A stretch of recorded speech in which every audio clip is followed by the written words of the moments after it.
Hello friends, स्वागत है आप सबका आपके अपने चैनल वेद एकेडमी में। आज की वीडियो में हम गोस्वामी तुलसीदास जी के कवि परिचय की स्टडी करेंगे। आपने हमारा चैनल अभी तक सब्सक्राइब नहीं किया तो यार चैनल सब्सक्राइब जरूर कर लें, ताकि जो भी न्यू और अपकमिंग वीडियोस हैं उनके नोटिफिकेशन अब तक सबसे पहले पहुंच सकें। इस वीडियो के एंड में मैं आपको बताऊँगा एक शॉर्ट ट्रिक, जिससे आप किसी भी कवि का जीवन परिचय, लेखक परिचय ईजिली लिख पाएंगे। उसके बाद आपको पूरे मार्क्स मिलने की पूरी प्रोबेबिलिटी रहेगी। सबसे पहले हम फॉर्मेट देख लेते हैं कि फॉर्मेट हमारा क्या होता है कोई भी कवि परिचय लिखने का। सबसे पहले जन्म स्थान, जन्म, मृत्यु, माता पिता का नाम, ये आपको लिखना होता है। पहला पॉइंट आपका होगा।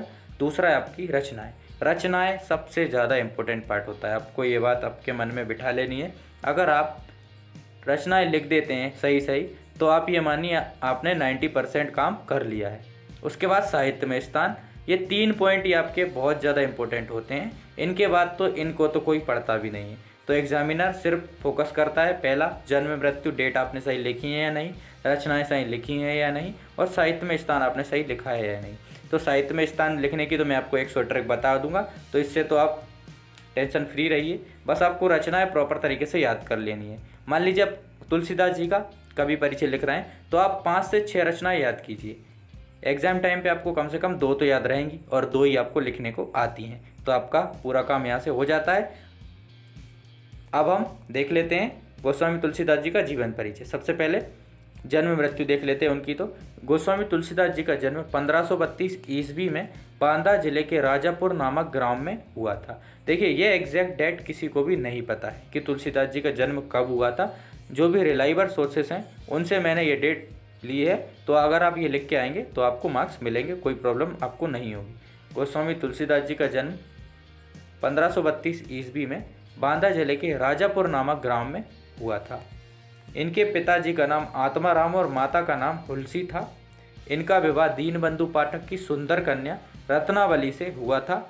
इनका निधन 1623 ईस्वी में हुआ।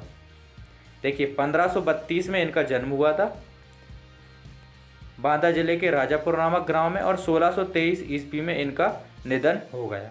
ये डेट आपको अच्छी तरीके से लिखना है। और पिताजी का नाम आत्माराम और माताजी का नाम हुलसी था, और इनकी वाइफ का नाम रत्नावली था।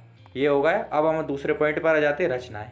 ये सबसे ज़्यादा इंपॉर्टेंट पार्ट है। देखिए, इस पर ही आपको फोकस करना है। आप सभी कवियों की जो कवि आपके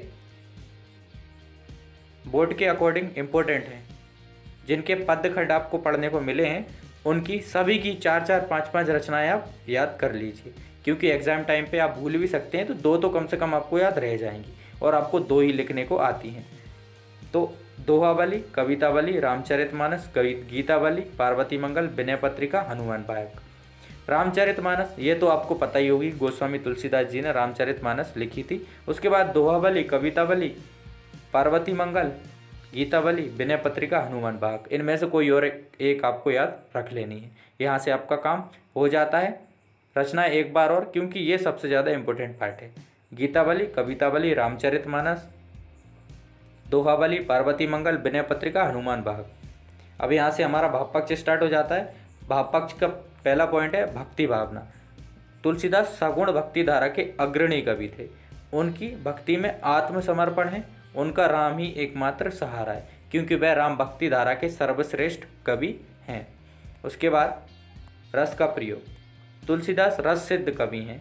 उनकी कविताओं में श्रृंगार रस, शांत रस, वीर रस, रौद्र रस, करुण रस का प्रयोग हुआ है।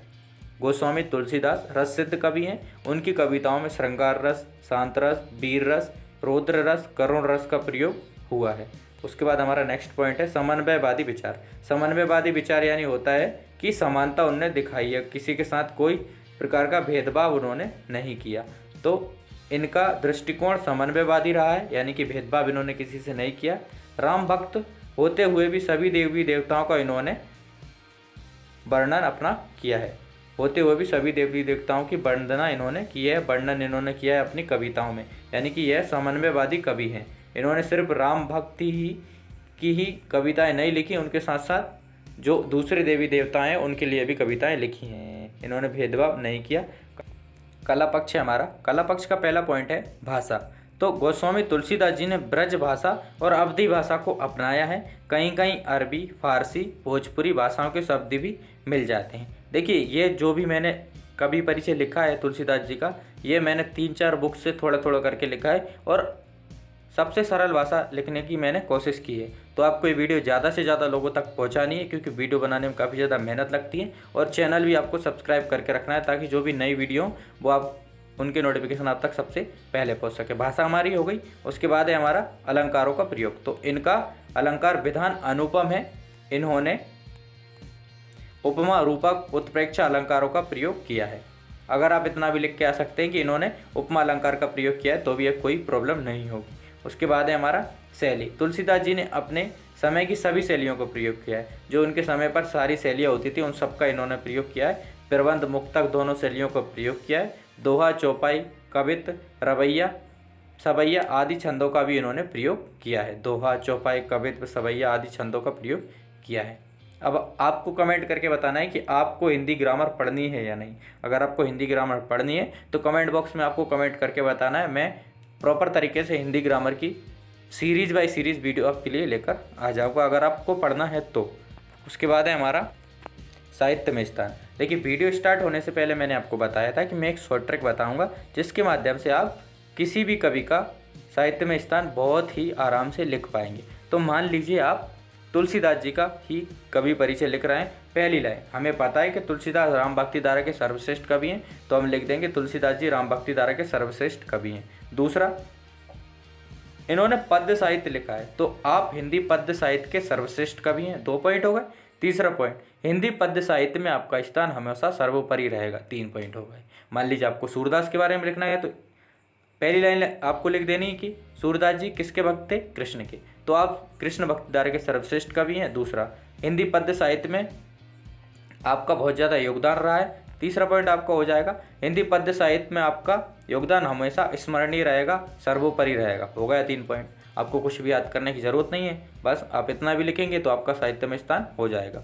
तो तुलसीदास जी राम भक्ति शाखा के अग्रणी कवि हैं। तुलसीदास जी लोक कवि हैं। रामचंद्र शुक्ल इन्हें साहित्य काश का सूर्य माना है। अयोध्या सिंह उपाध्याय जी ने तुलसीदास जी के बारे में लिखा है, कविता करके तुलसी न लसे, कविता लसी पा तुलसी की कला।